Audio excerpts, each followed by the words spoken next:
Welcome to round 9 of the Apex Racing Academy Formula 4 Championship. Today, our drivers will be tackling the Oulton Park circuit, and we're about to get racing underway here for race number 1. Horizon Mentis on the pole position. It's a good start from everybody. A great start there from Tobias Sek in 3rd place as we head down towards turn number 1. Everything looking fairly nice and smooth as on the exit we go. Oh, and there's a big accident there on the exit of turn number 1. All cars now having to slow down. And I do believe that was Kamwali Charney at the wheel of that incident. Jamie Tukey involved in that as well. And there you see Kamwali Charney's car very much damaged. He's not had the season that he would have wanted. Through Island Bend for the first time out onto the long straight. No chicane here today. It's all about the slipstream. It's your Mentes in the lead, Schnabel second, Tobias Sek in 3rd, Pedro Suarez 4th, Kevin Zwemscher rounding out your top 5, Jackie Wong, Mulovtova and Parmley all having a scrap at the moment as we stamp on the brakes for the first time into his Lops chicane. Everybody making it nice and sweet. There's a move in the background there between two of the AM drivers. I think that's Parmley and Givens. Givens on the outside. Parmley, though, just making the move. They're side by side as we head up towards Druid's corner. I do apologise. There's Daniel Porter now getting involved in that. Sorry, that's Michael Griffin getting involved in that fight as well. Through Druids we go, looking fairly nice and smooth. Great start, though, from most of our drivers. Mulovtova down the inside of Philip Russell. Russell almost letting that happen. Notice that that's not his fight for today. Mulovtova up into 6th place overall, 2nd in class. And this includes the battle for the first in the Pro-Am class. Pedro Suarez in 3rd, Tobias Sek in 4th, Swemscher in 5th, and Mulovtova, you can just see in the background there, in 6th place. Through Cascades we go for the 2nd time today. As we look, there's a move down to the inside there. The 303 car, Givens on the inside, pushing Parmley wide. That might give a good chance to Michael Griffin as we head down towards Cascades and Island Bend for the first time today. Onto the brakes we go. Givens in 9th place, Wong in 10th. That's Porter, I think, going a little bit wide through Island Bend. Good start from all of our drivers, though. As we head down towards the Hislop chicane for the 2nd time, Suarez under pressure from Tobias Sek. Sek doing an absolutely superb job this race. He was actually second in practice, the second quickest car, and he's a Pro-Am, don't forget. So Sek's found some amazing pace around the Oulton Park circuit as we head through Druid's Corner. And who is feeling a little bit adventurous? Of course, it's the final round of the season. We've had 8 rounds of supreme action. Oh, and there's contact there between into Lodge Corner. That's pushes Suarez right. Suarez is going to lose 1, if not 2 places. Might even be 3 by the time that Mulovtova's gotten up to speed. And down the inside, it goes to buy Sek, past Kevin Zwemstra. Zwemstra trying to capitalize on Sek's mistake of hitting the back of Pedro Suarez. Suarez manages to recover. He's in 5th place, Mulovtova in 6th. But look at this. Philip Russell, the lead AM driver, getting involved there. 3 wide up ahead. I think that's a little bit of traffic just getting out of the way. Snabel's taken the race lead while all of this is going on as we head towards Island Bend. Oh, contact on the outside there. Sek almost loses it. How did he keep that car in somewhat of a straight line? I will never know. Sek, though, being under pressure from Pedro Suarez. Suarez getting the move done. Zwemstra's the big winner in all of this. Contact once again between Sek and Suarez. Now Mulovtova's joining this battle. They're almost 3 wide.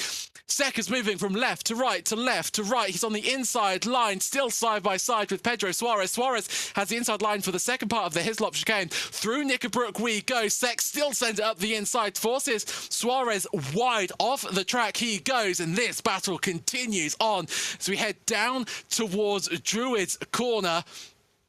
Suarez goes to the inside, makes Sek go all the way around the outside. Can't find a way through there. We ride on board with Sarah Mulovtova as we head down towards the final corner, Lodge Corner. But Sek so late under brakes once again. They clashed wheels here 1 lap ago. They don't this time, but Sek forced out wide by that move, and now coming under pressure from Mulovtova in 2nd place. I should mention the battle for the Pro-Am in the championship is so tight. Every point matters. Mulovtova sends it to the inside, can't find a way through, forces Sek off the track. They're going to go side by side as we head down towards Denton's Corner. A long sweeping left-hander. Mulovtova just chooses to back out, but Suarez is off the track as well. That's going to bring everybody back into contention. Further down the order, we have Porter and Jackie Wong having a little bit of a battle. And actually, I think that's Givens in the background there saying, I'm going to get past the pair of you, Wong. Still battling. They're going to be 3 wide as we head into Cascades. Oh, and there's off the track there for Daniel Porter. Another one follows suit as well. They both. Oh, and there's another car off in the background there. That's 4 cars all off at Cascades Corner. Daniel Porter's got to rejoin. He's joining in a very acute angle into Island Bend. Gets away with that, but high drama on the opening race here today. Tukey now, Tukey in 13th place. Porter, though, pressure rising. Dorian Arroyo. Arroyo goes to the inside line. Actually, sorry, I do apologise. This is Boberg and...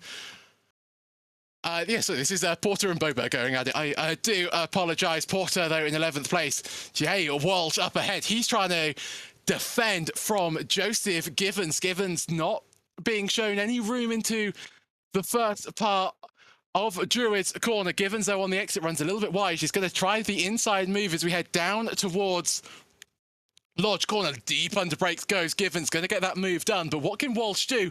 Can he get the better run out of the final corner over Deer Leap and down towards turn number 1? But I think Givens has just secured that spot as we ride on board with our battle for the lead. Jumentis, our pole sitter, now down in 2nd place in the slipstream of Lennart Schnabel as we head through the fast sweeping left-hander into Island Bend. Jumentis deeper on the brakes. Schnabel under pressure, got that move done early on in the race, but not necessarily having the pace to continue to pull away from Arias Jumentis. Daniel Porter is trying to make his way past... Sorry, Arroyo is trying to make his way past Porter. Porter, though, defending to the inside. Arroyo breaks later into Island Bend, can't find a way through, so he will remain in 11th place for this time. As we have 7 minutes gone in this 25-minute race. Race 1 of 2 here today. The second race will be a reverse top 8 grid. And we saw it 1 week ago at the Nürburgring how much that influenced the race. Ricard Boberg on the inside of Quenzer. Sorry, Quenzer on the inside of Ricard Boberg. Boberg losing the spot. Quenza now up into 12th place. Boberg falling down the order in 13th place. Lennart Schnabel still under pressure from Jumantis. Jumantis had a great run out of the final corner, but couldn't really do anything with all of that pace that he had found. Down towards turn number 1 we go. Old Hall corner. I think looking all good so far as we head into turn 3 Cascades. Oh, and that's very wide there from Lennart Schnabel. Quenza still under pressure. Actually, pressurizing, I do apologize. Dorian Arroyo to the outside, Quenza to the inside. Quenza gets the position. Arroyo down to 12th place. Quenza up to 11th, but touches the grass and spins out Mateo Quenza. And I do believe that will be his race number 1, coming to a very premature end. He resets back to the pits, and Mateo Quenza's race is very much done and dusted after the stunning moves that he was pulling off earlier on. And you just see, touched a bit of a bump. The rear end of the car disagreed with all of that demand that the rear tyres were having to go through. And that was the end of Quenza's race. He will have another chance, but he'll be down the order. The best he'll start is 18th place. Daniel Porter in the slipstream. Sorry, Walsh in the slipstream of Porter. Porter under braking just a little bit later on the brakes. Jay Walsh unable to find a way through as we head into the Hislops chicane. Walsh in 10th place. He will not be on reverse grid pole, but a great result for him nevertheless. Michael Griffith trying to go all the way around the outside. That becomes the inside line for Druid's corner. Arroyo and Griffin. Griffin's got the upper hand, but Arroyo's fighting back. He's got a better exit out of Druid as we head down towards turn number 13 Lodge corner, but Griffin holds the position. Jay Walsh is off the track there. We had a quick glimpse of him. Givens is also into the pit. So 2 drivers making mistakes, I think, into the final corner at Deer Leap, and that has promoted Griffin up 1 spot. Walsh is in 11th place. So Givens, what has happened to Joseph Givens, I wonder? Walsh, though, under pressure from Michael Griffin as we head through Cascades corner. And this is Jay Walsh, and this is going to be his excursion through Lodge corner. So he's got it nicely done. It almost feels like he's finished the corner and he's just got to do the simple job of applying the power, but that car just not responsive. Oh, and there's Jay Walsh in the wall. I think I just saw him there with 3 wheels on his wagon, and that's not the quickest way to run one of these Formula 4 cars. And that must have been either contact with another car or he's come across it and hit a wall. So Walsh was in that battle with Michael Griffin, so through and round the car goes, takes off the front corner. So no contact, I don't think, and that's a very sad looking Formula 4 car as he comes to a stop in the gravel trap. Your race leaders, though, still separated by less than half a second. Schnabel and Juventus 1 and 2. Zwemstra not too far behind in 3rd. Alcantech 1-3 at this point. Can they make it a 1-2 like they've done before this season? Schnabel very wide on the exit of Cascades. That's going to give a big opportunity to Juventus to go up the inside into Island Bend, turn number 4, and he does it in a great move there by Arias. Juventus retakes that race lead. Lennart Schnabel down to 2nd place, and that was all because of the mistake that Schnabel made on the exit of turn 3 Cascades as we head up through Britain's corner. No chicane for this layout. It's all about that slipstream. It's all about who is deeper onto the brakes as we head into turn 10. Hislops chicane. Those big tyre stacks just waiting for you to hit them and take off a corner of your car. It's so easily done, especially in these Formula 4 cars that utilizes iRacing's new damage model. Philip Russell's up to 6th place. He's still pressuring Mulavtova. What has happened to Tobias Sek? I think I must have missed that, and all of the excitement going on. Sek was leading the Pro-Am battle at one point. Mulavtova inherited that, but Russell really hustling and harrying Sarah Mulavtova at the moment. She's in 5th, Russell in 6th. It's Pro-Am versus Am. Onto the brakes, into Lodge corner. Philip Russell easing the power on. We saw that from Walsh, just how easily the car snapped, and this time Philip Russell not wanting to take any chances. Russell, almost identical lap times to Molotova up ahead. So they are very much locked in this battle for the long haul. 12 minutes 30 gone in this race. This, once again, is your battle for the lead. Lennart Schnabel gaining on Arias Jumentis. He's already managed to make it past Jumentis once in this race. Can he do it a second time? Wow, through the Shell Oils corner, through turn 6, now up towards Hilltop corner.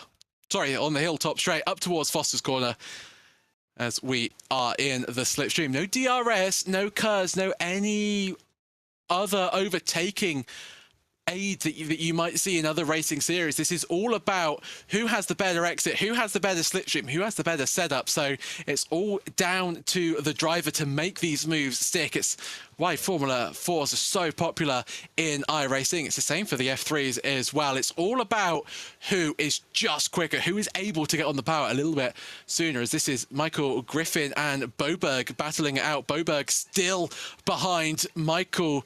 Boberg still ahead of Michael Griffin, I should say. Griffin in 10th place, still trying to make his way past the Swedish driver. Boberg just managing to weather any attacks that Griffin might throw at him. The up ahead, you see, I think that's second Russell having a little bit of a set too. Actually, I think that might have been a little bit of lapped traffic, so I'll rescind my statement on that. But Jumentis very wide through turn 3, Cascades. That's going to give a big opportunity to Jumentis as we head down the Lakeside straight into Island Bend, turn number 4. Lennart Schnabel, though, just starting to fall away from Arias Jumentis. So maybe that pace that he was displaying earlier on in this race is just not coming to fruition in the latter stages. Just over 10 minutes left to go in this race, and then we're going to do it all over again in race number 2 as Michael Griffin and Boberg once again having a set 2. Boberg still ahead through Island Bend, turn number 4. Stamping on the brakes into turn 5. Michael Griffin is going to try and set Boberg up to get a better run out, and actually he has done. So Michael Griffin very much in the slipstream of Richard Boberg. Boberg is going to pull to the inside. He's going to make Michael Griffin go all the way around the outside, but Griffin has got so much more straight line speed as they're side by side. And I do believe before we've even hit the brakes for turn number 7, Michael Griffin will be ahead, but Boberg very late under brakes gets that move done and secured. So once again, it's still Boberg ahead of Griffins. What's happened to Tobias Sek? At one point, our Pro-Am race leader, he's just touched the grass heading into Knickerbrook, spun the car. And I wonder if that was the reason that he fell down. The order, there's contact there. Who was that? Who was that making contact with Tobias? Who was making contact with Tobias Sek there? Because that was heavy impact. Was that Spence? I'm not quite sure. Let's have a look. So Daniel Porter, so it must have been Daniel Porter to make contact. So we've gone through Foster's, through Hilltops, through Knickerbrook, and then we just see the spinning. And it's just a clumsy incident, but there's nothing Porter could have really done there. It's just Sek reversing back onto the track. Boberg in 7th place, heading down now towards turn 6. Griffin still hassling and hustling him. He really wants that position. It's now become a battle for 7th place after the 2 ahead of him crashed out, as we just saw from those replays. Griffin once again in the slipstream. This time is he going to try and force the issue, try and go to the inside, because Boberg was so late under brakes, was able just to get that car slowed down. This time thinks better of it, so it's still Boberg, Griffin, 7th and 8th. And of course, now that those incidents took place at Knickerbrook last time by, this is actually a battle for the reverse grid pole position. Griffin currently holds that, but I don't think he'll really mind. I think he wants the 7th place more than the pole position in 9 minutes' time. Boberg a little bit wide, though, through Druid's corner, turn number 12, as we stamp on the brakes. Turn 13, a little bit wide there from Griffin. Look at this.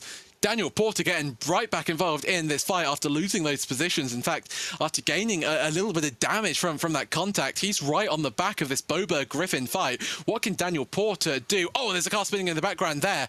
Who is that? I think that's Jay Walsh. Walsh not for position, but getting it all wrong on the exit of turn one, Old Hall corner. And what's going to happen to Jay Walsh? So through turn one, a little bit wide of the apex, you have to say, off he goes, collects the pit exit cone for good measure. Daniel Porter, though, down the inside, he goes into Shallow's corner, gets past Michael Griffin with ease. So even with that damage, Porter just finding the pace. And can he do the double? Can he get two places in two corners? He's not got the straight line speed that Griffin has. Riding on board with Griffin once again. Porter, though, just deeper on the brakes, more confident, way more confidence in his Dallara Formula 4 car. Michael Griffin actually cutting the corner a little bit through Knickerbrook, picking up a little bit of dirt on his tyres. That will help him a little bit. That won't help him a little bit, I should say. That will hurt the tyres. It will just reduce the peak amount of grip that those tyres will deliver for a few corners. We have a look, and this is what happened to Lennart Schnabel. So Schnabel just coming into turn number one, Old Hall corner. Picks up a little bit of oversteer, actually, on the exit. Has to take 2 bites of the cherry to get the car in. Runs wide. That will be a 1x. Drivers will have to be careful around the Oulton Park circuit here tonight. It's a very easy place to pick up, you know, the odd incident point here and there. And that can all add up, especially if you start to add a little bit of, you know, 2x's and 4x's if you start sort of making contact with other drivers. Somebody's floor was scraping the ground through turn 3 Cascades. I do believe that was Daniel Porter's. Porter now on the inside of Bo Berg. He's going to try and make the move into off turn 4 Island Bend. Oh, and they're both wide there. That's Boberg and Griffin both heading into the wall. Are they both going to avoid the wall? No, Griffin does, but Boberg makes contact with that tyre barrier, and Boberg is out of this race. And Porter sent it to the inside. I wonder if there was contact, or Boberg just took a little bit too much speed around the outside, couldn't keep it on the track, and once you hit the grass, it's effectively like ice. And we can have a look, and yeah, Boberg picks up a big whack of understeer, and into the wall he goes, and woof, that's a very heavy hit for Rickard Boberg. And it stays like this when I'm so glad that I'm a sim racing commentator rather than, you know, this is in real life, because that would have really hurt the driver. That is a very unforgiving corner and an unforgiving wall. Philip Russell, a little bit of drift through turn one. A little bit of rear movement in his car. That's not the optimal way to get around turn one. So Russell starting to fall off the back of Sarah Mulavtova. So it's Diamantes leading in the pro category, Mulavtova in the pro-am. This is a move in the am category. Palmley on Dorian Arroyo. Arroyo concedes the place, runs a little bit wide. That's going to allow Palmley to scamper up the road. Maybe he can get up towards Joseph Givens. Schnabel and Diamantis, though, they're still having their set too. This gap has not really been more than half a second for this entire race, whether it's been Schnabel ahead or Diamantis. And I think that's exactly what's going to happen. Well, that's going to be the case in the remaining 4 minutes of race number one. Through Druids we go. Schnabel, a little bit of understeer. That will probably be from the dirty air as we head towards the braking zone of Lodge Corner. Turn number 13 for this configuration of the track. And actually this lap, Diamantis starting to pull out a little bit of an advantage. Schnabel just a little bit wayward through both turns 12 and 13. That won't be helping him one bit, but see their times very similar, only 600ths of a second between the top two. Mantis, though, through turn number 3 Cascades, looking nice and calm and collected. And actually Kevin Swemstra in all of this, he's just falling off the back. He's not showing the pace that he has in other rounds. Oulton Park is very much a track that drivers either really succeed at and really get almost the concept of how to race around here, or you don't. And if you don't, you're just losing out on those precious tenths of a second. Pedro Suarez as well, you know, he was one that was involved in many a battle at the earlier stages of the race. He's been almost in no man's land for the last few. Actually, Mulavtova and Russell, they're getting close once again. Philip Russell back in the slipstream of Sarah Mulavtova. Will we see the AM race winner finish ahead of the pro AM race winner? Well, only time will tell. 2 minutes and 45 seconds left to go in this race. We head through Knickerbrook for the 14th time this race. I think Tukey and Walsh might have had another bit of an incident. Charney and Spence as well, swapping places in Charney's favour. This is what happened to Jay Walsh. So he's made it through turn 1. Down into turn number 3, Cascades. Loses the rear. And is he going to collect another car, or is it... Oh, it's just another car. Has a little bit of a sympathy spin in the background. I think that was Garrett Spence coming a cropper, and then a little bit of a wiggle there from Jay Walsh as he regains the track, but no contact done or any form ride. As we have a look, I should say, at Yumantis and Schnabel once again. This feels like it's starting to get into the last stable for Lennart Schnabel. He needs to make this move if he wants the race win, because Yumantis has currently got him covered, and it's not that easy to make an overtake around the Oulton Park circuit. So if Lennart Schnabel wants this race win, he's going to have to do it now and do it soon. And actually, he's in the slipstream. Yumantis just choosing the middle of the track and forcing Lennart Schnabel to go all the way around the outside. Can't get the cut back though, but Lennart Schnabel very much within touching distance of this race win. Both go a little bit wide there. I think Jay Walsh was on the exit of Nicker Brook. He's had another spin. He resets to the pits, so won't be a factor in this race. Yumantis in first, Lennart Schnabel in second place. Who will win this race? One of the last 2 races, I should say, of the ARA Formula 4 Championship. Yumantis through the turn number 13 up towards Deer Leap, the final corner on this configuration. I believe we're going to have one more lap of racing. Yumantis versus Lennart Schnabel. They have both led the race at certain points of this race, and who will come out on top? Yumantis was our pole sitter, the fastest man in qualifying. Schnabel has looked at a better bet throughout the race. If it wasn't for that mistake, I think it'd still probably be ahead of Arias Yumantis. But up now towards turn 4, Island Bend. Schnabel not close enough to Yumantis to make a move into turn 4 or either turn 5. It's all going to be about the run down towards turn 7, the Hillslop chicane. Yumantis, though, getting a nice exit out of turn 5, Shellow's corner, through the sweeping right-hander of turn 6 we go. Up now towards the chicane. Who is feeling deep? Who's feeling braver under braking? Who decides to brake a little bit deeper and a little bit later, and Yumantis just covers off any threat from Lennart Schnabel. So Yumantis just needs a clean final sector, and the race win will most certainly be his. As we now head up now towards Druid's corner. And Porter, I think, is off the track. So what has happened to Porter? I think he's had some form of issue. We watch this battle for the overall race win, but through turn number 13, and it's going to be Arias Yumantis claiming a win around Oulton Park. He started the race on pole position, sets the fastest lap on the final race for good measure.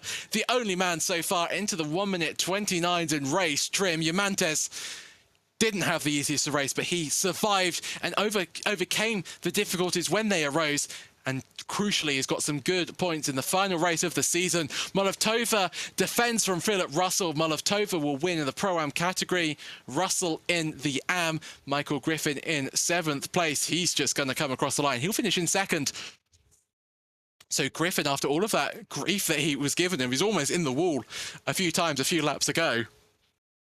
He will come across the line in 2nd place. And as I mentioned earlier on, the battle in the Pro-Am Championship is very tight. So all of these points really do matter. Porter in 8th place. Palmley in 9th. Bisek will come across the line in 11th place. Sorry, Palmley 10th. Givens in 9th. And Dorian Arroyo in 12th place. Kamwali Charney, after that opening lap incident, he'll come across the line in 13th place. And Garrett Spence will be, I think, your final finisher. Actually, no, I stand corrected. We've got Tukey and Jackie Wong still out and about on the race circuit. Tukey crosses the line in 16th place, and Jackie Wong will come across the line in 17th place. He's just coming on the exit of turn 13, Druid's corner, down towards the braking zone of Lodge, where we've seen so much action today. And I'm sure in race 2, where we've got a reverse top 8. We're going to have even more at Lodge Corner through Deer Leap, and across the line goes Jackie Wong.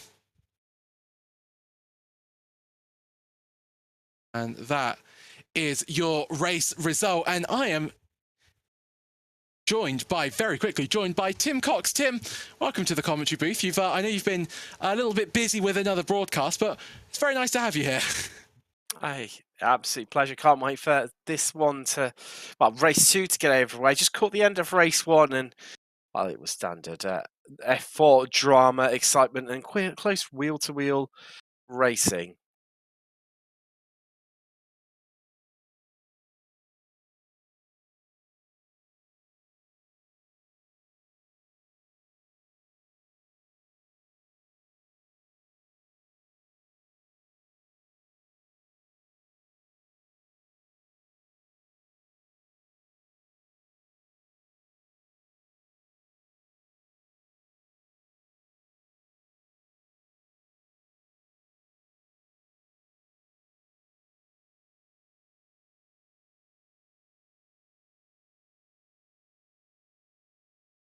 And welcome back to race number 2, the feature race here.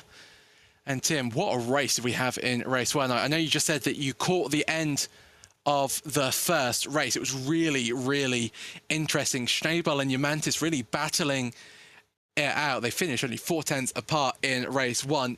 Interestingly, Schnabel will start ahead of Yumantis. That's just the way that the reverse grid works. I think we're in for a real cracker once again. It's going to be another cracker. It always, well, I say another cracker. When is it not really in Formula 4?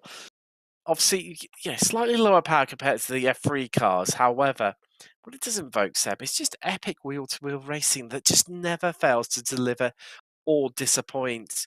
And we've seen it all season long. And Oulton Park, it's just a quintessential small, low junior formula track, a national circuit. It just works so well around here. These cars are ridiculously good fun to drive around this circuit.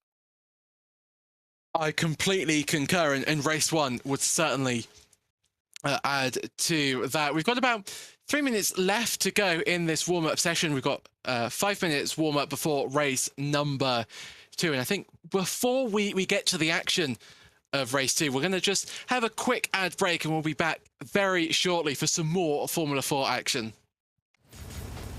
Are you struggling for consistency in your sim racing? Does your iRating look like a roller coaster? If so, we have good news for you. The way to get more consistent is to first understand what you're doing differently than the professionals. And VRS is the answer. With our competitive subscription, you will have the telemetry, setups, tutorials, and everything else you need to fully analyze your driving. Our data packs and the ability to compare your driving with the best in the world will show you exactly where to adjust your inputs, change your driving line, and shave seconds off of your lap times. And our powerful and precise Direct Force Pro wheelbase and precision pedals are being used by some of the world's best drivers. All these champions agree that VRS hardware is not just the best on the market, it's also priced well below the competition. So if you're looking to upgrade to direct drive and the best pedals in sim racing, VRS is your answer. If you want to get better, get faster,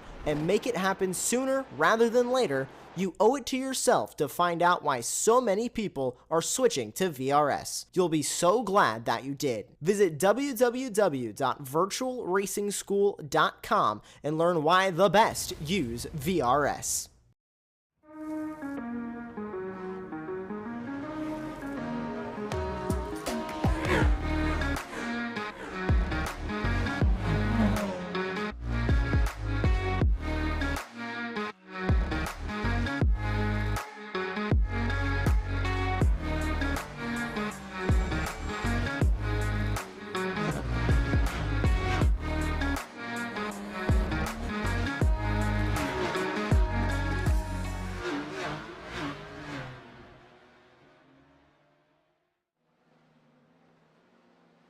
Welcome back to the round 9 of the Apex Racing Academy Formula 4 Championship.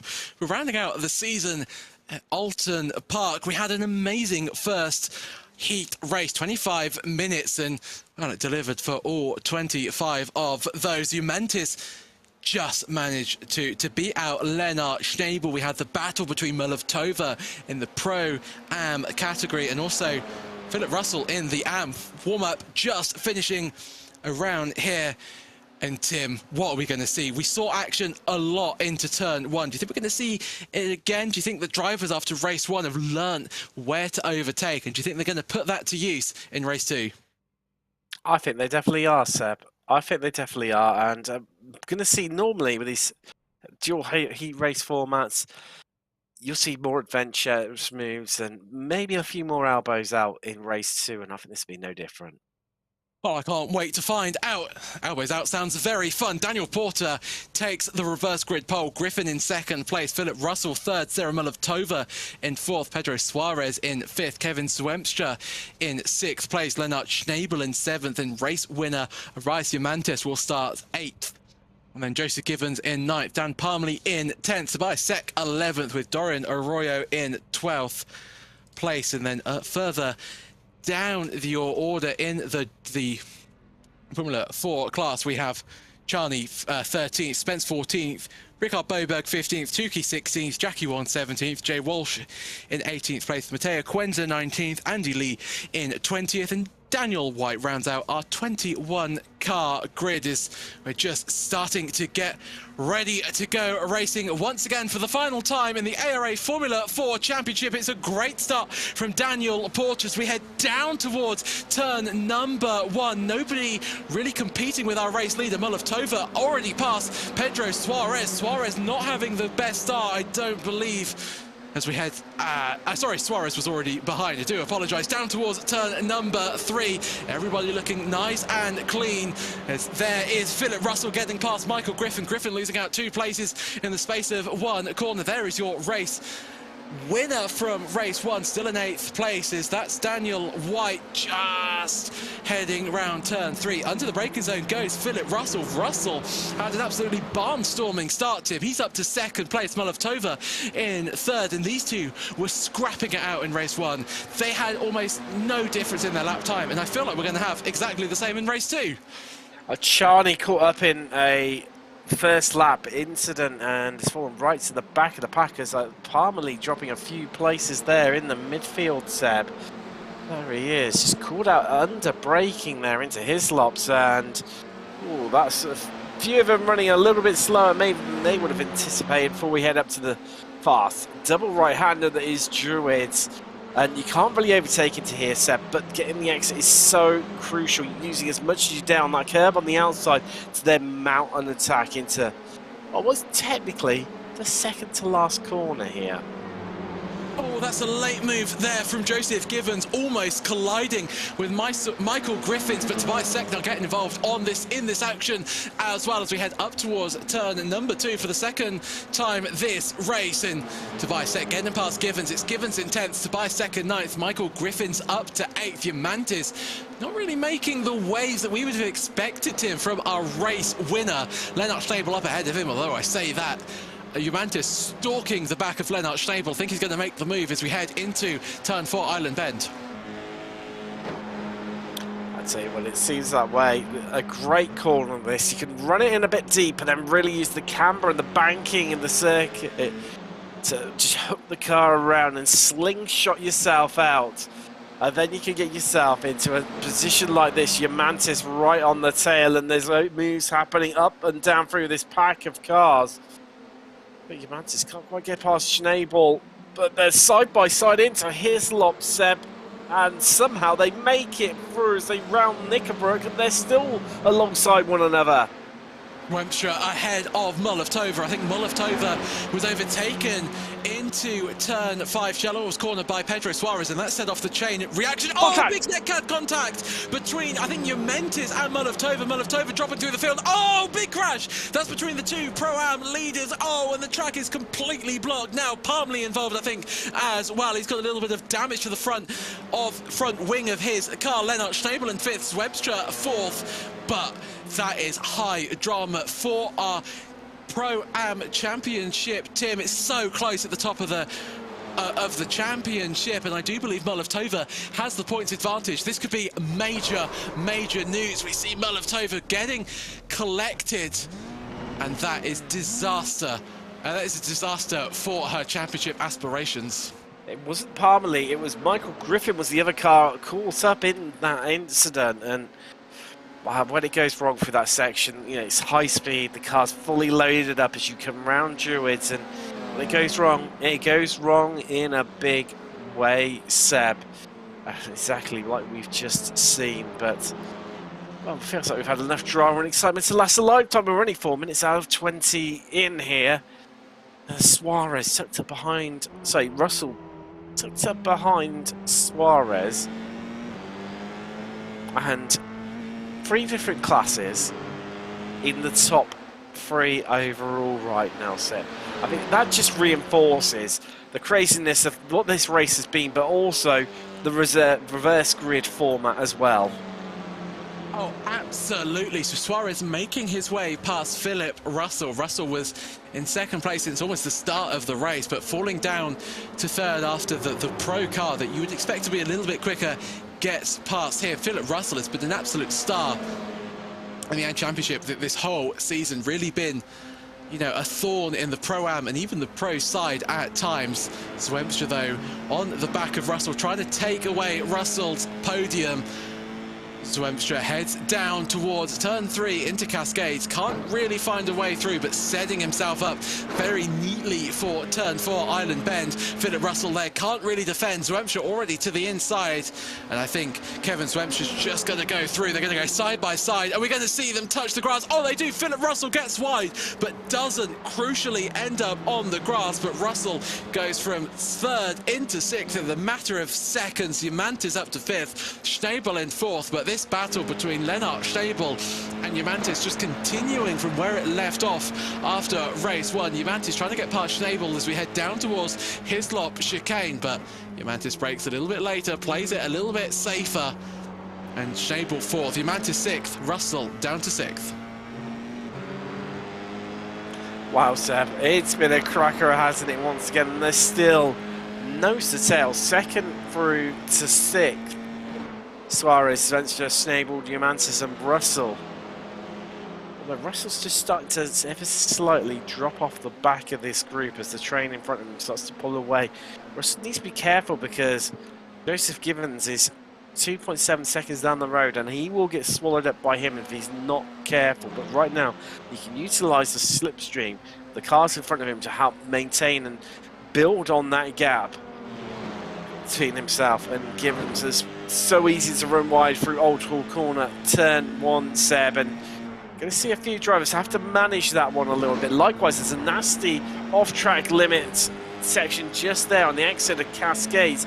You have to be really, really conscious and careful of, so you don't rack up those incident point limits. Just forcing Lennart Schnabel to go defensive into turn 4. That's going to put Lennart Schnabel on the back foot all through turn 5 as now we exit out down the long straight towards Foster's and Hislops. And what can Yumantis do? Our race 1 winner. He pulls to the outside line. Schnabel is the defensive line. Yumantis just decides to back out. Doesn't really want to get involved in a messy fight at this stage of the race. 7 minutes out of 25 gone. So plenty of time to continue this battle in. And maybe Yumantis wants a safer way of getting past Lennart Schnabel as they head up towards Druids Corner, turn number 13 in this configuration. Suarez in 2nd place, but Zwemstra really finding the pace at the moment, gaining on to Suarez as we head down towards Lodge Corner. Oh, Suarez defends to the inside, maybe a little bit late. I don't think Zwemstra was quite expecting that almost contact, but they just avoid any collision as we head up through D Elite into turn number 1, Old Hall Corner. Zwemstra is looking, is he going to dive to the inside? Decides against it this time. Suarez in 2nd, Zwemstra in 3rd, but tell you what, Tim, Kevin Zwemstra, he's looking absolutely rapid at this phase of the race. He definitely is, he definitely is. Really, really on the attacking foot right now, but this is playing right into Daniel Porter's hand because all this infighting in this group, 2nd through 5th, it's meaning that he's able to just keep hold of his gap. But I tell you what, someone break out the cigarette papers and see if we can slide it in between some of these drivers, because that is how close they are. Literally millimeters from one another at high speed. So close to contact between Suarez and Zwemstra on the straight. Suarez deep under brakes into turn number 7 through the chicane. There you go. I mean, the four separated by less than a second easily. So close are your top 5, I should say. Porter's starting to scamper away from this battle. This is, of course, the battle for second place. Through Druids we go. And Lennart Schnabel getting the better run once again. Is he going to try to get past Suarez? Under brakes, he's onto the grass. He's trying to find that inside line. Suarez, though, defends, but Zwemstra takes the position. Zwemstra now up into second place. That's allowed his teammate, Lennart Schnabel, to get the undercut over Suarez. So Suarez now losing maybe 2 places in the space of 2 corners, and Suarez there tries to hold it around the outside line. Look at this, Umantis now trying to get involved in this battle. Umantis has found an inside line as they head down towards turn 3. Suarez somehow manages to keep into third place. Zwemstra, though, gains that position, and Lennart Schnabel looking like he is trying to get past Suarez. Suarez ASAP, Tim. Oh, he is, Sab. Oh, he is, as he dives and dodges again to try and find a way past, just to fill the mirrors right now. But then this is where they need to be careful. Umantis is in a really strong position here. Likewise, Zwemstra at the front of this group, because they only have to do one thing. In Umantis' case, concentrate on the cars ahead. Zwemstra, the cars behind, but that's what happens in the mid-pack. And I tell you what, Umantis could capitalise here. Umantis forces Schnabel to go defensive into Knickerbrook corner, but Lennart Schnabel still manages to stay ahead of Arias Umantis. But crucially, both Schnabel and Umantis losing out onto that battle up ahead. And look at this, Philip Russell now getting involved. He's just in the background, sort of watching like a Labrador looking at some scraps of food. He knows that if these start to fight, oh, that's so wide for Umantis. I'm pretty sure I saw him go full-on opposite lock to control that car. Philip Russell, if anything happens between, Zwemstra, Suarez, Schnabel and Umantis, he will be right there to capitalise and pick up those pieces. I think Philip Russell is a real dark horse in this race, Tim. Yes, Seb. He's there, and he's just had enough range to capitalise if something major happens. You can tell he's really driving the wheels off his car right now and using all of his ability to stay in touch with them, but he needs to just be careful he doesn't push it too far, because Givens will close right up onto the back of him. But I'll tell you what, he is growing his gap over Joseph Givens of Sullivan's Motorsports. As look at them, they're at it all over again, Seb, Schnabel and Umantis. Umantis, though, still can't find a way past Lennart Schnabel. It feels like race 1 all over again. Umantis, though, I think he's starting to get a little bit desperate in that cockpit of his Formula 4 car. He knows that as time ticks down, the chances of him taking the double win ebb away. Umantis in 5th, heading through Druid's corner. Schnabel starting to extend that gap. Has not had the perfect lap this time by, and Schnabel, once he catches up to that Suarez-Zwemstra battle and he gains that slipstream, he's right back in the fight. He's got so much more of a defensive capabilities as Porter sets his personal best lap. He's lapping quicker than Zwemstra, Suarez, Schnabel and Umantis at the moment. So, Porter might not be the quickest car in theory out on the track, but while all of these two are squabbling, Tim, he's just running away with this. I tell you what, he's full-on checking out, isn't he? It was 2.6 seconds the advantage he had, about 2 laps to go. Now 3.1, and all the fighting behind him is just playing right into the Englishman's hands. He is lapping it up right now, Seb. And the rate at which they're all catching each other up again behind, they're like an accordion. They expand out, they close up again, they have a fight, which means the gap expands up, but they all come back together again, and they're at that closing up stage as they like the animals coming onto Noah's Ark. They're 2 by 2 on the run down to Hislops and into the best named corner in the world, Knickerbrook. As we head through Knickerbrook corners, both of the Alcantech cars, both on the inside there, almost giving each other a little bit of slipstream. Zwemstra defending from Suarez. I think Schnabel using that to his advantage. Wong on the inside of Dorian Arroyo. Oh, but Wong gets it. Oh, wrong. Lights up the rear tyres. Can't find enough grip. And that, I do believe, and Tim, you know I love a Martin Brundle quote. I think that was a little bit of ambition over adhesion there. Mantis still behind Lennart Schnabel. He'll be getting very sick of the rear wing of the Alcantech car. So, in fact, will Pedro Suarez very wide through turn 1 for all 4 cars involved in this camera shot. We head down towards turn 3, Cascades corner. And I think we're on a little bit of a calm before the storm. Schnabel pulls out a little bit, I think, to fend from Yamantis rather than trying to get past Pedro Suarez. If you were Suarez, Tim, where do you make the move? Do you do it into the chicane? Sorry, do you do it into turn 13 Lodge corner? Where do you think you'd get past Kevin Zwemstra? This is the thing about Oulton Park, Seb. You do have options here. You have the run down to Hislop's, seeing right now. Into Druids, maybe not. Well, it's a bit too high speed. Single line for that. It is possible, but it ends up messy, and then need to be careful of the 2 cars that are right behind them. So not really a viable option. Then you've got into Lodge corner, the penultimate corner. A lot of people call it the last corner because DLE being more of a kink. Turn 1, possible. Old Hall. Cascades, you can stick it up the inside there, into the inside of Shell Oils. There is an abundant choice of overtaking opportunities around here, Seb. Some of them slightly more tricky than others. We've got a Garrett Spence here. The 202 machine, as he had a bit of an issue. As all... Oh, Boberg spun into Knickerbrook corner. Tim, you said one of the best named corners and come off worse. So once again, we're seeing another incident of a car spinning into Knickerbrook corner.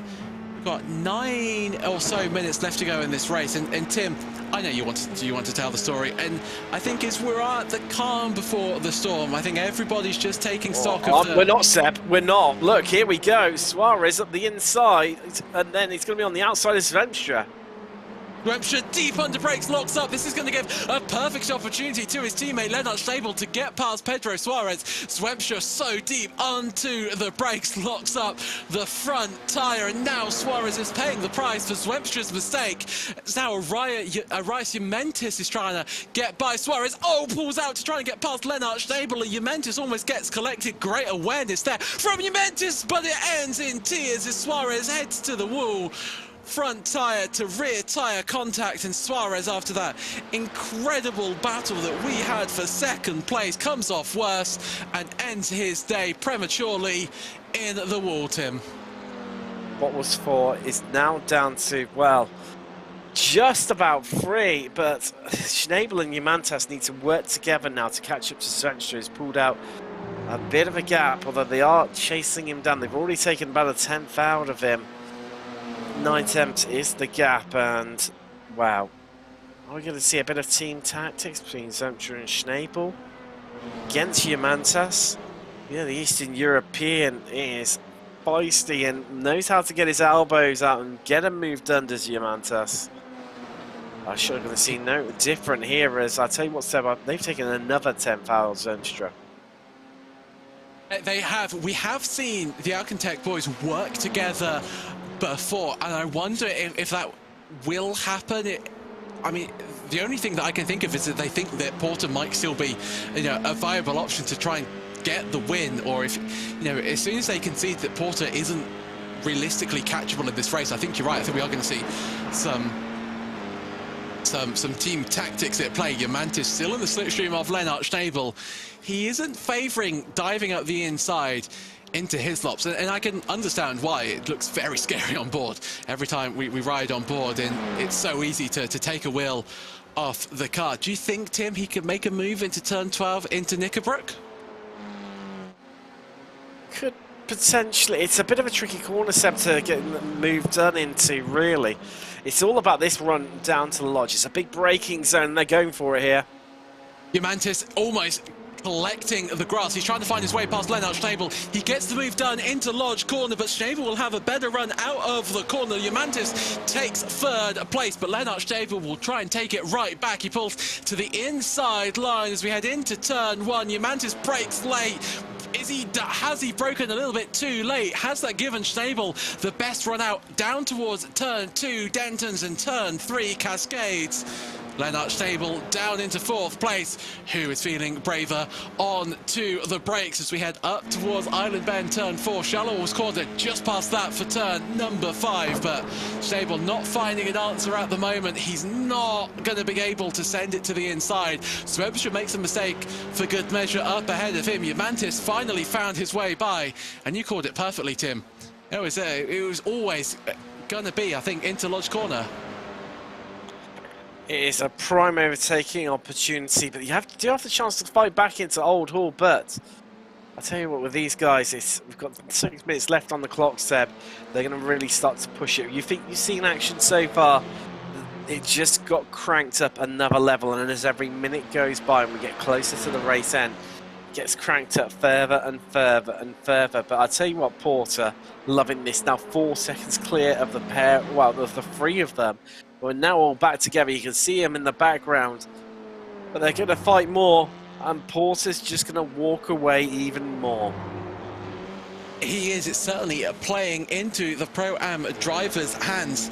As we see, Jumantis now trying to get past Kevin Swemstra. He's managed to get past one Alcantag on this lap. He starts the next, but can he make the move? Late under brakes is Jumantis. Swemstra, though, side by side. This might give Lennart Schnabel an opportunity to get past Arise Jumantis. Jumantis tucks into the slipstream of Kevin Swemstra. Lennart Schnabel deep under brakes, fakes to the inside, but can't find a way through, and that's allowed Jumantis once again to have a little bit of a breathing room. Swemstra, though, moving a little bit on the straight as we head towards turn 4, Island Bend. Swemstra keeps 2nd place, Jumantis in 3rd, Lennart Schnabel in 4th place, takes almost the IndyCar line around the outside of Shell Oil's corner to gain the better run out of the corner. We ride on board with Lennart Schnabel. He's got the best view of this battle. Swemstra goes defensive to the inside line. Jumantis there will have to pull out to the outside line, but will Schnabel think about diving to the inside? We certainly thought about it, but in the end, Tim thought better of it. This battle, you are certainly right, Tim, is far from over. It's not, and as they get closer together, you see, I mean, the gap between Seb, there is 3.5 temps, actually scrap that, 3 temps now covering all 3 of them. That is a ridiculous amount of time and how close that they can be. And all it's going to take is one mistake from any of them, and it could end up in disaster for all of them, or in equal measures. It's going to allow one of the driver to get past another one here and help to define how this pans out between all of them, because you can throw the perennial blanket over all 3 of them. You can see just how they're running wide a bit off the corners, how they're pushing, trying to carry as much speed. But I thought Schnabel, he got a brilliant run. He took the 2 in front of him, Swemstra and Jumantis, both missed the apex. Schnabel hit it. You can see the amount of speed that he carried through compared to the 2 in front of him, despite they were both running wide, trying to get on the loud pedal as soon as possible. But I tell you what, Lennart Schnabel, after looking a little bit like the vulnerable one earlier on, is now looking like the driver in most control out of this group of 3. Lennart Schnabel has the double slipstream. Jumantis, though, pulls to the outside line. Swemstra slow off the exit of turn 5. Is this Jumantis' best opportunity to take 2nd place? He can't find a way on the outside. He runs a little bit deep. This is going to give Lennart Schnabel a great opportunity to get past Jumantis. They're side by side into Knickerbrook, and Jumantis just manages to hold on. Jumantis still in 3rd place. They're falling away from Kevin Swemstra, though. Was that Lennart Schnabel's last opportunity to get past Arias Jumantis? Schnabel still in 4th place. Can't find a way through Druid's corner. He's a little bit too far off the back of Jumantis to send it up the inside into Lodge corner. And Tim, do we think that that is almost fizzled out this race? The gaps are just a little bit too big now, especially between Swemstra and Jumantis. We've only got 2 or so minutes left to go in this race. Was that it? Was that the climax to this battle? No, Seb, I don't think this is done and dusted. We still got another lap after this, and we've seen how Mantis and Schnabel could catch up onto the back of Zwemstra, and I think we're going to see it again. I think this is your calm before the storm you were talking about earlier, where there you go, a lockup from Zwemstra. That's going to bring Mantis right back into it. Look at how he's closed up visually, Seb. This is game on down to his lops. Mantis trying to force Zwemstra to the outside line. Zwemstra says has none of that. Mantis, though, is going to try and go all the way around the outside into his lops once again. Can't find a way through. Breaks early, tries to get the cut back. That's not going to work. Heading towards Knickerbrook. Lennart Schnabel back into this fight. It's a three-way battle for second place. Zwemstra really under pressure as we head up towards Druid's corner. Turn number 12 in this configuration. Zwemstra just manages to hold on. We've seen Horizon Mentis send it to the inside of one Alcantech car into Lodge corner. Is he going to do the same? I think he's a little bit too far back this time by Porter. Is just about to cross the line. This will be the white flag. One lap to go here. Zwemstra second, Mantis third, Schnabel fourth, and it's anybody's guess in what order these three are going to finish the race in, Tim. It is Seb, and you can see how Mantis is right up onto the back of Zwemstra. Almost got boxed into his lops by Schnabel, but managed to wiggle out of it as Zwemstra moved around to block him. But here we go, Mantis is in the slipstream, Seb. He's looking left, which will give him the inside into Island Bend, but it'll be on the outside for Shallows, and that's not quite where he'll want to be unless he can pin Zwemstra down low, and he's giving it a go, Seb. Here we go. He is. He was forced out wide by Kevin Zwemstra. Zwemstra late on the brakes. The lockup once again into Shell Oil's corner for our second place. Man, look at this. Lennart Schnabel are getting involved. They're two teammates. Sort of slipstreaming each other. Are they bump drafting each other down the straight? Mantis in second place, but he's got to go all the way around the outside of Hislop's corner. That becomes the inside for the second part. Now we're into Knickerbrook. It's still Zwemstra, Mantis, Schnabel, Mantis and Zwemstra almost making contact on the exit of Knickerbrook. We head towards Druid's corner. Mantis is on the inside of Kevin Zwemstra. Mantis surely is going to get the move done unless Kevin Zwemstra could do something special around the outside of Druid's corner. Watch for Lennart Schnabel. He's had the most uncompromised exit out of Druid's corner. Mantis is on the inside line. We've seen how good under the brakes he is into Lodge corner. Zwemstra loses out. Porter comes across the line. He wins race number 2. Supreme job by him. Mantis is gonna take the line. They're slipstreaming to the line. It's Mantis in second place, Zwemstra in third, Schnabel in fourth, and Philip Russell in fifth. Joseph Givens in sixth place. Wow, Tim. Wow. 0.03 of a second at the line between Mantis and Zwemstra. 0.03, Seb. The gap between Zwemstra and Schnabel, 0.08. So one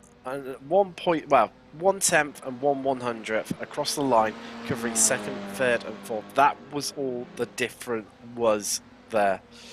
That is frightening. That is a crazy race ending, and wow, only in Apex Racing Academy Formula 4 Championship. Completely. What an incredible end to an incredible season of racing in the Formula 4s. It all started back at Watkins Glen, that crazy race, and then it just got better from there. Laguna Seca, what a classic race. We saw Schnabel almost getting his first win, just making a mistake. I mean, there's so many key moments from the season that you can pick out, but I'm sure that that final lap will go down in the ARA Formula 4 Championships history as one of the best finishes that we've had. Here are your race 2 results. Daniel Porter with the race win, 5 seconds separating himself and Mantis, who just managed to eke out that second place over Kevin Zwemstra. And then Lennart Schnabel, he'll be disappointed, I think, with that 4th place. He could have had second easily if things had gone ever so slightly different for the German driver, Philip Russell. He was delighted with 5th place. He's taken 2 AM wins today. Great points haul for Philip Russell. Joseph Givens 7th, Dan Palmley in 8th. Really the story of the AM drivers. Spence in 9th, Dorian Arroyo in 9th place. Spence in 8th, I do apologise. Sarah Mullov-Tova will round out your top 10. That's crucial for her in terms of her points haul. She, I do believe, is looking like she'll be one of the contenders for the Pro-Am Championship, so any points she can score today will surely help her. Jackie Wan just outside the top 10 in 11th place. Michael Griffin down in 12th. Jamie Tukey 13th. Andy Lee 14th. Kimwali Chani finishes a lap down. Rickard Boberg finishes 2 laps down. Suarez retired after that contact at Hislops, and Daniel White retired, which was 10 laps down. Matteo Quenza as well retired. Tobias Sek and Jay Walsh, I don't think, took the start. Tim, what a race. What a season. I know that you've only been here for 2 races, Tim, but I can assure you that the rest of the season has been pretty much like the action that you've seen.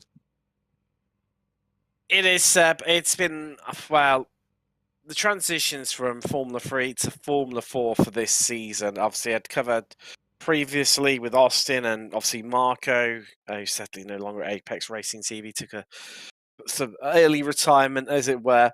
Was always great action for me. It always stood out the image of Philip Russell only having 3 wheels left on his car to get across the start-finish line at Watkins Glen, and you sometimes think, will it be as good? Well, I think in some ways it's been just as good at times, if not better. Completely agree with you, and I do believe we have a few interviews to go through, and I think we'll of course have to start with our... Sorry, it's been a long day, Tim. We've both been in commentary for a while. I'll tell you what, let's have a bit of a kickstart. Let's have a chat first off to Philip Russell, now joins us in the commentary booth. Here he is. Philip, wow, what a crazy race 2 was, and I think you probably had the best seat in the house to watch it all unfold. Yeah, the guys in front in race 2 was just there was some pretty hairy racing going on ahead. I don't obviously haven't watched the stream, but when I watch it back, I'm sure it was great to watch. But yeah, I was, and harsh as it sounds, I was hoping there was going to be a bit of contact so I can get a podium. But it is one of those things. But I mean, I'm happy with 5th and 1st in AMS. I mean, yeah, it's been another cracking round for you. You've really sort of taken a stranglehold to the AM Championship. What's been down to your success? This season, really, after the last seasons I've done with you guys, my goal was just to keep consistent results coming in and get the wins, and that's exactly what I did. And then, even my poor results, I was still in the top 3 points wise. So, yeah, overall the season I've been absolutely chuffed with, and obviously I've taken the championship, which I've been trying to do. I've been the bridesmaid many times, so it's great to take it and be the bride today.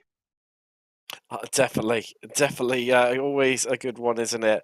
But before we let you go, Philip, we've got a few people trying to cram through tonight. Anyone you want to give a shout out to at all?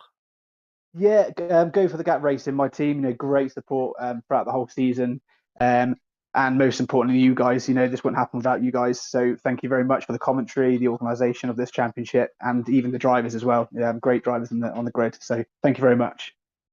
Definitely. That's Philip Russell, who picked up 1st in class and 5th overall. Another great weekend for him here in ARA F4. But next up, let's have a chat to another one of our drivers. Well, should we have a chat to... Let's have a bit of a look, see if we can grab our race winner. He from race 2 is not with us yet. So let's move down to position 2 in race 2, as we're now joined by Erosus Momantas. Wow, what a real battle for the ages. I mean, between you 3 guys, as I mean, we didn't know how it was going to quite go. Did you yourself? You were right in the middle of it. Oh yeah, that was extremely stressful for me. I did not think I was going to be able to get to Kevin at the end there, but just about managed it. And I mean, wow, I mean, it came incredibly close to contact a few times. were there almost at times where you thought, this is getting a bit too close for comfort? Definitely, but I was like, it's the last race. I might as well try something and try to get at least another podium. Go for So broke, as we say here in the yeah, UK. Just go for, throw absolutely everything at it. Well, I mean, it's been an astounding season. And before we let you go, anyone you want to give a shout out to at all? Simsa, my team definitely they have helped me a bit with this, and definitely my dad, because well, he's always just watching the races and helping me. Definitely, always good to have your family and friends on supporting you. And well, congratulations, second place here today in race 2. For what's been an absolutely enthralling battle, and of course, picking up that victory in race 1 to boot as well. Well, let's have a bit of a chat to another one of our drivers. Let's move down through the list. Next up, well, it's the turn of Lennart Schnabel, who now joins us. No, he doesn't quite this. We've got a lot going on here today, Apex Racing TV. Numerous broadcasts going on. We had 3 at one point, but there we go. Lennart Schnabel now joins us in the commentary room. Lennart, we've just spoken to Yamantas. And what a battle that was in race 2. Obviously, you picked up the second place in race 1, hoping maybe to go one better, but had to settle for 4th place in the end. But I mean, it literally just fractionally over a 10th, and it would have been second at the line. Yeah, it was really close. But I tried to stay clean, not to cause any contact, and tried to help my teammate as well, for P3 in the championship. Yeah, it was really close, despite having no practice at all. I'm really happy with, I think it's P2 or P3 in the race tonight, overall, and P2 in the standings. I'm very pleased with that, and yeah. Definitely. I mean, it's been, from what I've seen this season, it's been a real cracking result. You've been involved in many a great battle. But I mean, what's been your stand-up moment of the season so far? Um, I would say the most memorable experience was the win at Road Atlanta so far, breaking Redford's win streak. That made the win twice as good as it actually was. Yeah, I mean, it was a roller coaster of a season, with up and downs. Yeah, it was a banger. It most certainly was indeed, and absolutely brilliant to watch you. Before we let you go, Lennart, anyone you want to give a shout out to at all? Yeah, shout out to my teammates, to my parents, they're watching right now, and to you guys. Thank you for the stream and for that amazing season. Absolute pleasure. It's Lennart Schnabel who picked up 4th place in race 2 and a 2nd in race 1 here today at Oulton Park. Let's move on. We'll try and get through as many of our drivers as we can do today. Obviously, we've been heading towards the closing part of the season. Absolutely brilliant action out on track. Next up, it's Joseph Giffen's turn to come along to the commentary booth and have a chat with ourselves. Joseph, I mean, Hello. race 2, I mean, well, Philip had the tow from the guys in front of you yourself. And I mean, I'm guessing as much as you tried, there was nothing you could do really to respond. Yeah. And that's no bad term on yourself, really. He just had the slipstream to help him along. hmm I was pushing so hard. Like I was going the hardest I possibly could.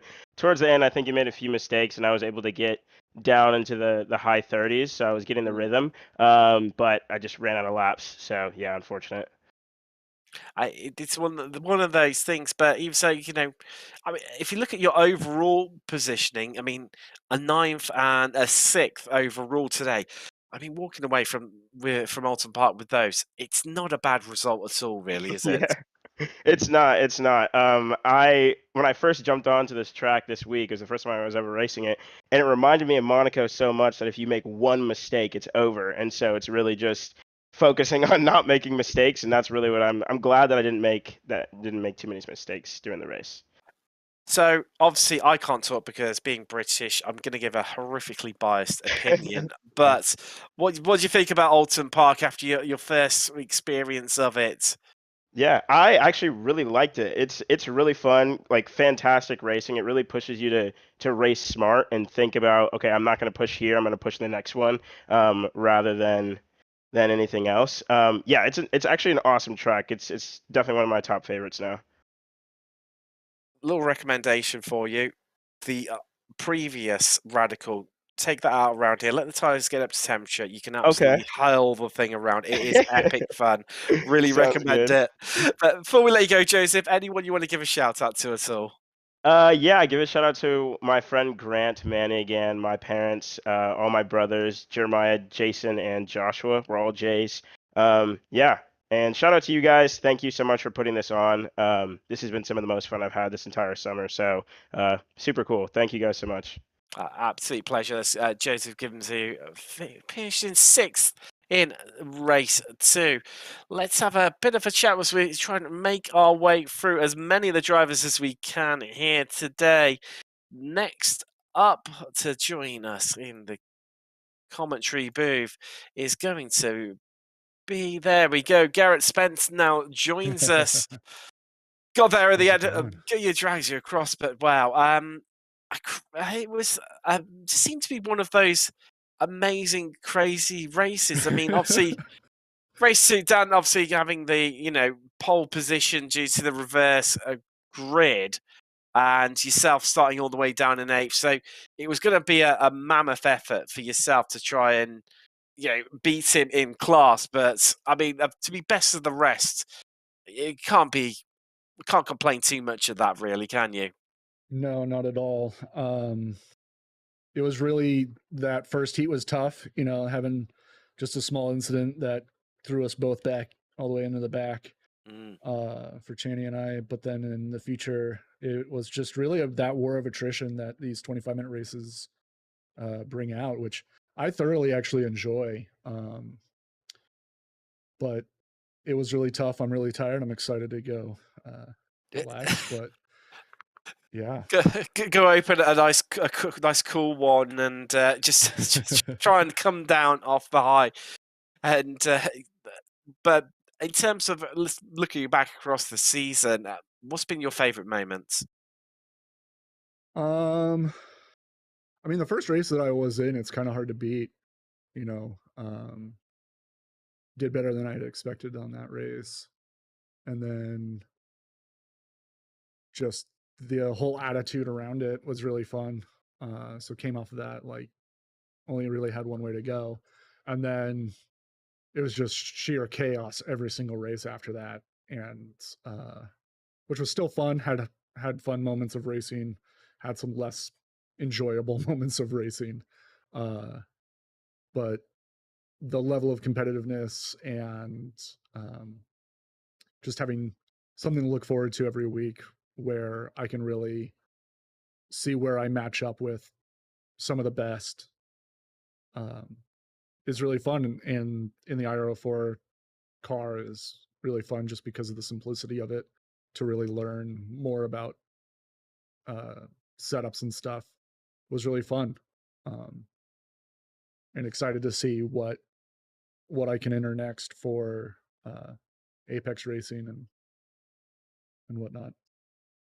Definitely, we'll definitely be looking forward to seeing more of you on the channel. Garrett, before I let you go, anyone you want to give a shout out to at all? Shout out to my teammates for, even though they weren't able to enter the league, for giving me some support and talking smack, or either at me or for me. Just kind of making it more enjoyable. Honestly, I think they really kept me focused, and I think that was the big plan, and really big play. And thanks to you guys for casting, and sometimes all by yourself. And I know how hard that can be, and how big of an effort that takes. So thank you to you guys and Apex Racing in general. Definitely a pleasure having you, Garrett Spence, who picked up a 14th and an 8th here today overall at Oulton Park.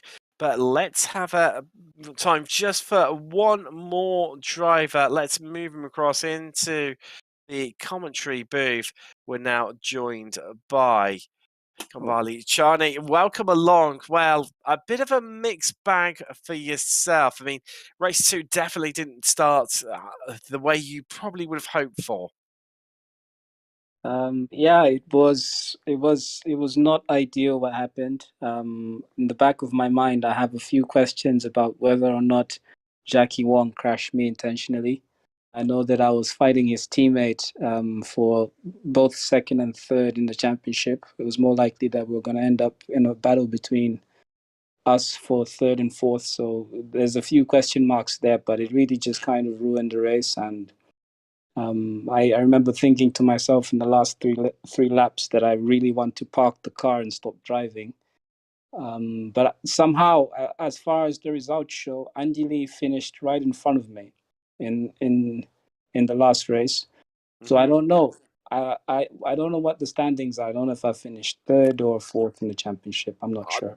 Not too sure either. I think we're just waiting for those to come through. So, it might just be after the broadcast before we get fully updated one of those, unfortunately. But let's talk about something positive. Look back across the season. What's been your favourite moment?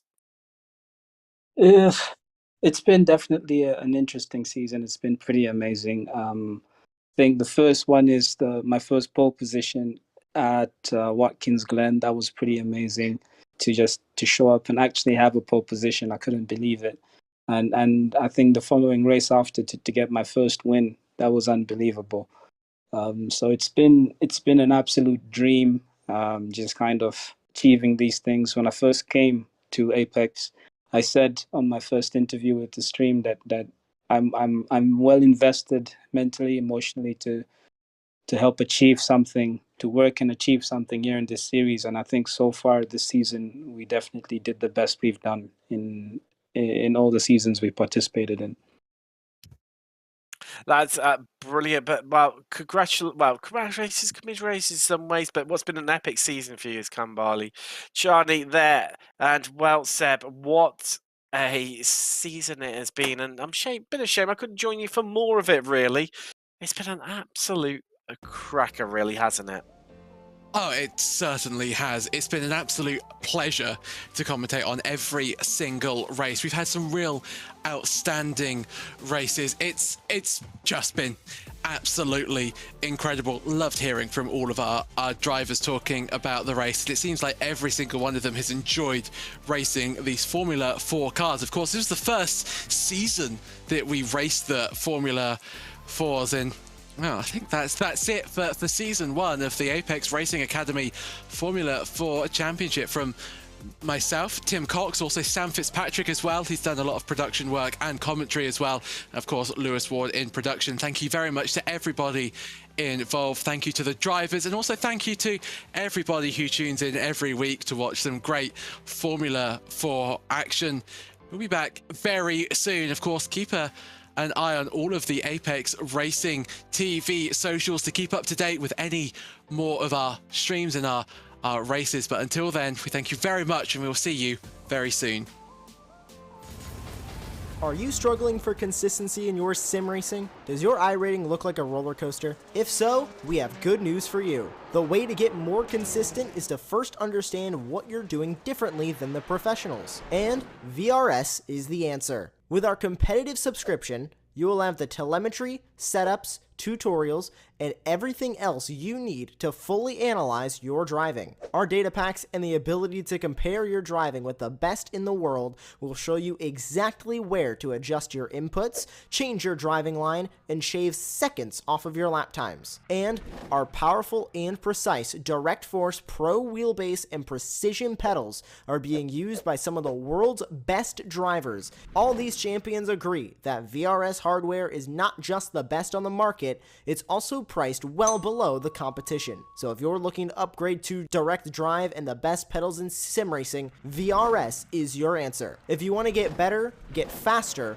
and make it happen sooner rather than later, you owe it to yourself to find out why so many people are switching to VRS. You'll be so glad that you did. Visit www.virtualracingschool.com and learn why the best use VRS.